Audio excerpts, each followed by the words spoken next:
This is the Making Waves podcast. My name is Dave Roetman. We're here with Amanda Radke, a grassroots activist and leader.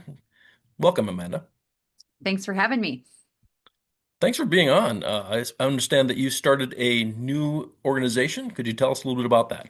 Yeah, sure. Well, I just gotta say it's been a while since we've been able to reconnect. You had interviewed us early on in our RL 21 fight, which of course was a victorious achievement in defeating that bad bill Mhm. in 65 of 66 counties with 60% of the vote. And so appreciate your support back then. As we've moved forward in this landowner fight with many property rights battles that we've kind of walked through the fire on and are on the other side, we felt it was maybe important to start getting organized beyond just, how we've been kind of just battling it as we come. And so we've started an organization called American Land and Legacy, which is basically just going to be a landing page for landowners to be able to communicate and get updates on bills and to understand where there's action items. And so that kind of rolled out here a few weeks ago in conjunction with our fourth property rights rally that we hosted at the Capitol Rotunda, which, with the passage of HB 1052 to eliminate eminent domain for CO2 pipelines, which we've heard from so many people in states across the country that are emulating that legislation. We didn't realize the impact we would have. In fact, Iowa's is having using the same language right now that they're considering in the Senate as we speak. But we had this fourth rally, and I thought, maybe now that that immediate threat is gone for so many people, that maybe this movement would quiet down. But it continues to grow and pick up steam, and it was our second largest rally. And the best part about it is that there were, I would say, 50% of the people in attendance were brand new faces that we had never seen before. A lot more West River people. They're realizing that there are a lot of threats and encroachments on their property rights coming down the pike as well. And so it's been very encouraging to see the momentum grow and the conversations continue. And really, it's uniting people, I believe, in every corner of the state of South Dakota. That is wonderful to hear. I say it all the time is that the price of liberty is eternal vigilance. And you cannot just vote, every couple of years and expect that there's going to be good outcomes. You have to watch the watchmen, and you Mhm. have to be holding the feet to the fire of legislators, and you have to see what they're doing. So that's wonderful that you're got that organization and that you're continuing the fight. Yeah, we still some of us chuckle when some of the farmers that were impacted early on by this pipeline first showed up to Pier. They wore plaid shirts and blue jeans, and there was even an article written about them about how the farmers were breaking decorum in the Capitol. And so fast forward to 5 years later, it's really a testament to these people. They got to the Capitol. They realized that really a lot of the politicians were really owned by the donor class and the lobbyists, and they Hmm. didn't care. And yet they'll campaign on agriculture and that farming and ranching is the backbone of their state. But yet they didn't want the farmers and ranchers at the Capitol. And so I think the farmers and ranchers of the state have a lot to be proud of. They've achieved a lot.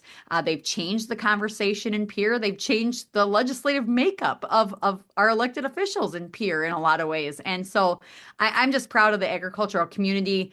And really now I'm seeing with so many projects coming down the pike, including things like data centers coming into the Sioux Falls and Brandon area, that this conversation is going into urban areas where the message is pretty clear. We're not against projects. We just want the opportunity for local control to be upheld, for community members to be able to have the conversations and be able to have that input to express their concerns, and ultimately for property rights to be protected. And so it's urban rural. It truly is connecting so many great people. And so I smile because it's just that momentum is just picking up steam, and I'm excited to see what the people of South Dakota can get done next. As a man who lives in Sioux Falls, I can tell you that property rights is an issue in urban areas. It's not just rural. There are different threats to property in the rural areas as opposed to urban. But yes, but the principles remain the same, and the solutions I think remain the same. And I think that you're absolutely right. It's picking up steam all over the country, as you have noticed. Let's talk a little bit about what's happening now in the legislative session. I understand that you recently testified in the legislature. Could you tell us which bill you testified about and what was the outcome? Sure. So the bill is House Joint Resolution 5001, sponsored by Representative Spencer Gosch in the House and then Senator Mark Lapke. And really it focuses on eliminating eminent domain for private gain. That goes all the way back to that Kelo versus New London decision at the Supreme Court, that split decision that I really think one day will be overturned. If folks want to learn more about that case, I would encourage them to go watch the movie Little Pink House on Amazon Prime. It is a true story of a woman who lived in an urban area in a little pink house, and a Pfizer manufacturing company wanted to develop and build a business there. And Hmm. that went all the way to the Supreme Court, where they determined that for the economic development of the community, they could seize through condemnation her little pink house and a whole host of houses as well. And so her house was condemned, it was tore down, and then Pfizer never actually built, and it's a bare lot now. And so it continues the conversation now to here and today. If you have a corner lot in Sioux Falls and a strip mall or a convenience store wants to come in, and the government can justify under economic development or increasing the tax base that this company can make more money and add more value than you can, the homeowner. Right now, as it sits, that is something that can happen and has happened in the state of South Dakota, as we've seen by the 160 landowners that were condemned for a Green New Deal carbon sequestration pipeline. And Hmm. so 5001 seeks to not change the Constitution, but fortify within our state constitution what the founding fathers intended when they talked about property rights. And so over time, we've seen that distorted to be used for things like economic development, and we wanted to get back to the basics. And so one of the misnomers is that people think it's all encompassing. It doesn't impact utilities like water, electricity. It doesn't impact those very basic things that people need to heat their homes and to survive. It would perhaps touch things like data centers. A lot of people don't realize that those data centers are going to have a huge footprint across the country. So Hmm. I'm not against the data centers themselves, but as a property rights advocate, I'm very well aware that they're going to need water, electricity, their fiber optic cables. They want to go coast to coast. That is going to require either the use of eminent domain or working with the landowners and the community members to get access for those infrastructure build outs. And so Hmm. it was interesting. In committee that day, we passed it 10-3. The three no's were Healy, Jamison, and Reich. And Jamison specifically did ask about the data center usage of eminent domain in his questions. And Representative Gosch answered it very well. What I thought was they could, of course, they can have access to these utilities, but with 5001, they're going to have to work with the community to get those utilities to their private company. JR 5001, that is a joint resolution. So Mhm. both House and Senate would have to pass that. And what would it do? Sure. So yes, like you said, both the House and Senate would have to pass it. It doesn't require a signature of the governor, Hmm. but it would limit the use of eminent domain for things that are no like well-known public use. And so no longer could a private company, under the guise of I can increase the tax base and bring more employees into the state and all of those things and jargon we hear coming out of the Mm. Capitol sometimes, that wouldn't be a reasonable use for eminent domain. Okay, fair enough. We do have an update on 5001. It was Oh, on the House yes. floor yesterday. So I can give an update there. It passed on the House with a 62-5 vote. So a huge margin coming out of the House. One thing I want people to be aware of, though, is Representative Will Mortensen came with an amendment. That amendment was to add the word solely back into the resolution. We see this as a hostile amendment. Unfortunately, in talks with constitutional lawyers, it is a double negative, but it opens up the envelope or the threshold of who could or could not use eminent domain. And so it was interesting to see that folks that were wildly against this resolution all of a sudden turned into a green vote. People like Reich and Jameson, Hmm. your Drew Petersons, the people that have been really against us on this property rights fight were suddenly green light go. And so it makes us question that use of the word solely. And so as it moves into the Senate, which we anticipate it'll go to state affairs, Hmm. we're going to work on getting that amendment taken off. And so removing that word solely, of course, then that creates a few extra steps for this ballot initiative or this joint resolution, I should say. But that's kind of the political jockeying going on in Pierre. And I guess if I could, just speculate on it a little bit, it is an election year. It is a hot button issue. I Mhm. know some of these people who have not been on our side, who were still cleaning up some of the messes they created with Summit Carbon Solution, which SB 88 is one of those messes we need to clean up. Mhm. Um, it's interesting to see them get on the right side of history. I have a feeling if they could have added the word the or is or bananas, just so that they could lay claim to this resolution, they would have done that, not because it made the policy better, but because of the political ramifications of being able to own an issue and rewrite history. But my Right. message to those legislators is we don't forget the pain that was inflicted upon the people of South Dakota based on really bad policy decisions that were made at the Capitol.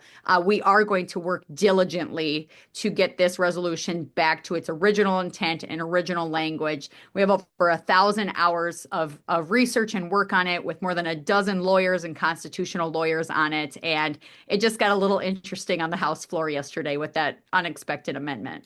Hmm. Well, welcome to politics. That Yes, I happens. guess so. And that's, I guess, from a farmer rancher perspective, I think we've had to learn very much the hard way that you walk into Pierre, there's a lot of special interest groups. I mean, on the day of the House vote, I mean, the lobbyists were scurrying everywhere. There was definitely a lot of Hmm. activity.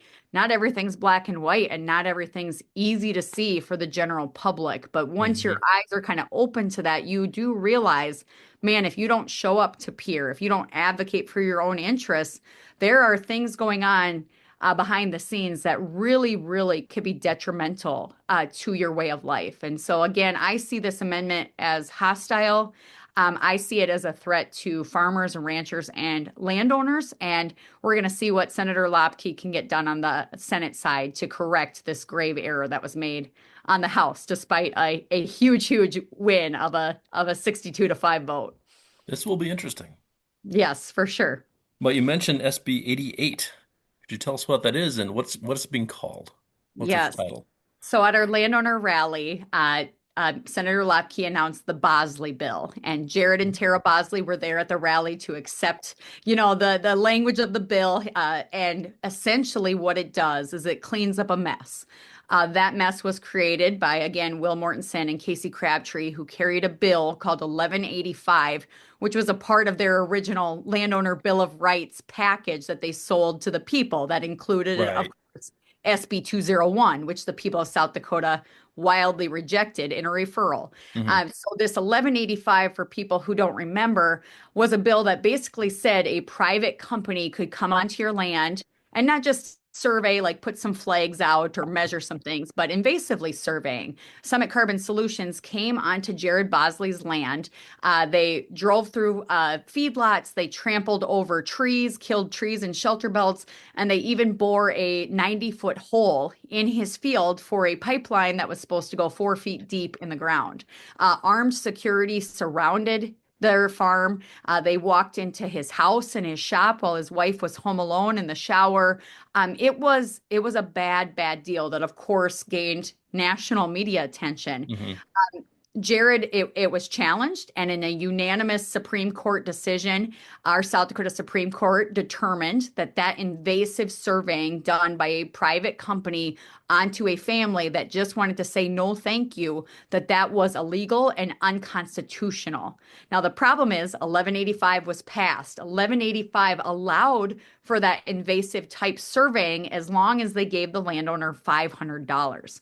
Now, we did not like it at the time. We protested it very hard, but we lost that battle. But as it stands today, 1185 is an unconstitutional law on the books. And so SB 88, the Bosley bill, is a cleanup bill that would remove that from the laws of the land and would ensure that nothing that like what happened to Jared ever happens again to anybody else in the state of South Dakota.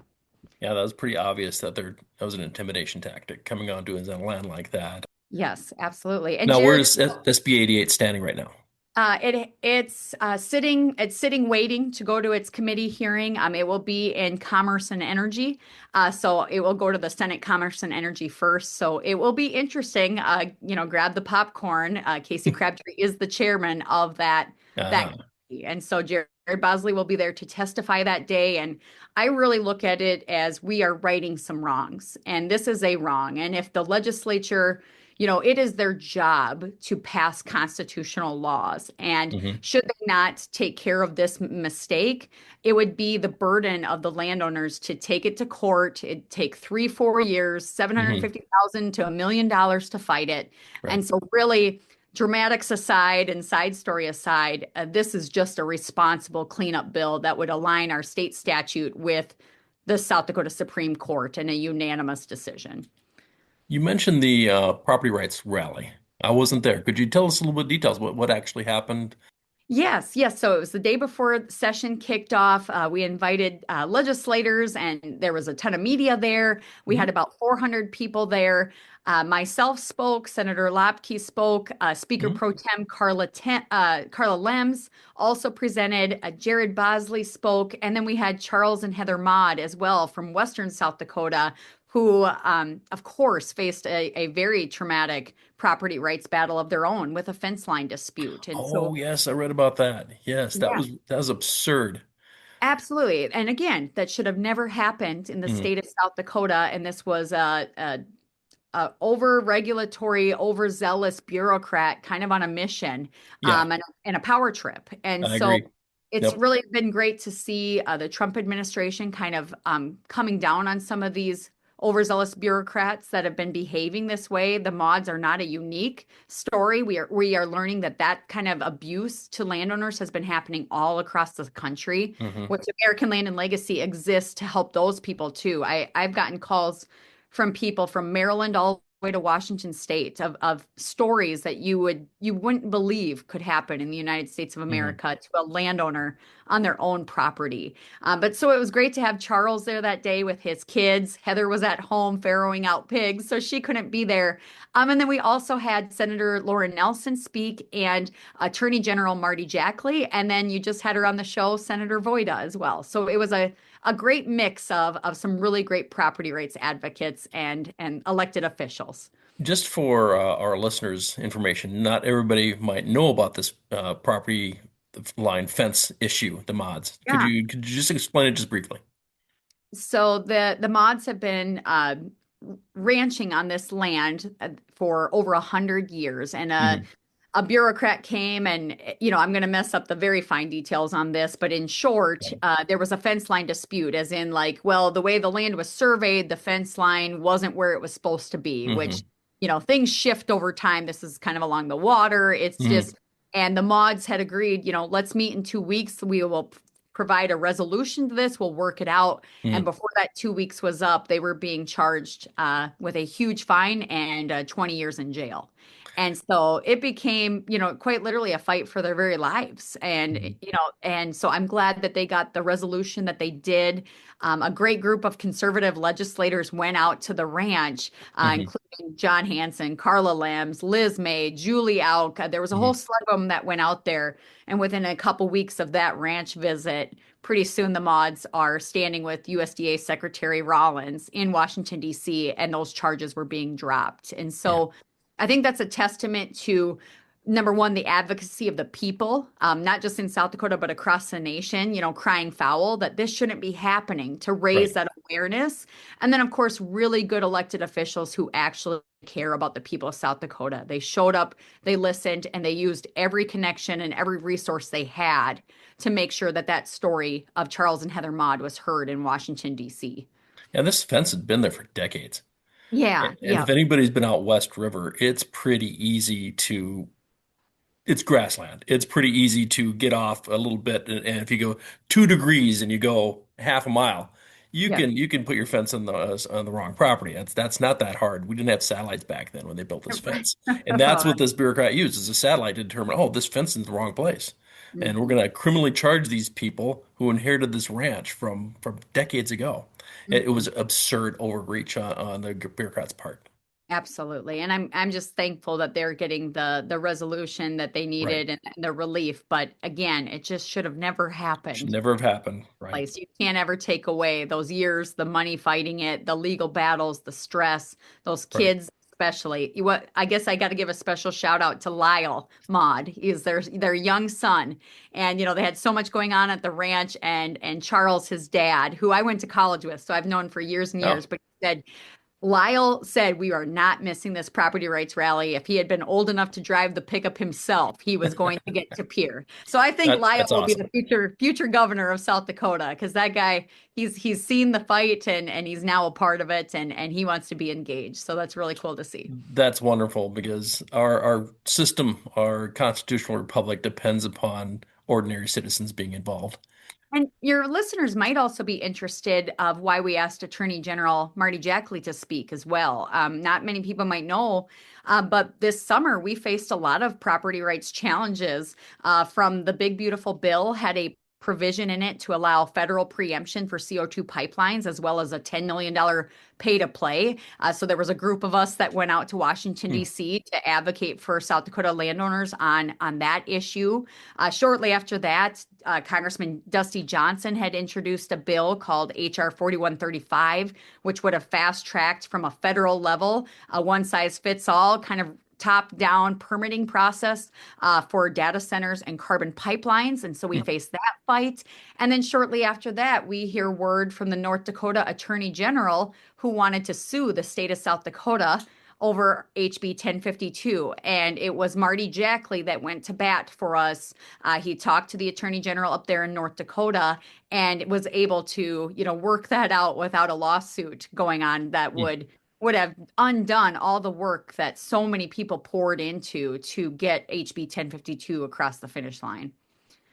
Wow. All right. Well, good for him. Yeah. Do you have any final thoughts? I appreciate your coverage of so many political issues across the state of South Dakota and the opportunity to talk today. I guess my message to the people of South Dakota, whether you're in a rural area or an urban area, is George Washington said it best that freedom and property rights go hand in hand.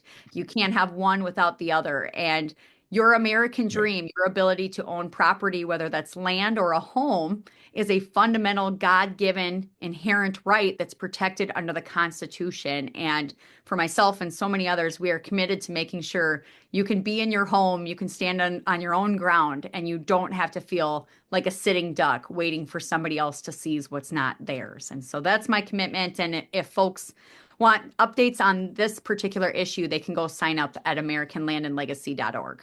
We will put a link there in the email. Those are stirring words. Thank you so much. Well, thank you. This has been the Making Waves podcast. My name is Dave Roetman. We've been here with Amanda Radke. Thanks, Amanda. Thank you.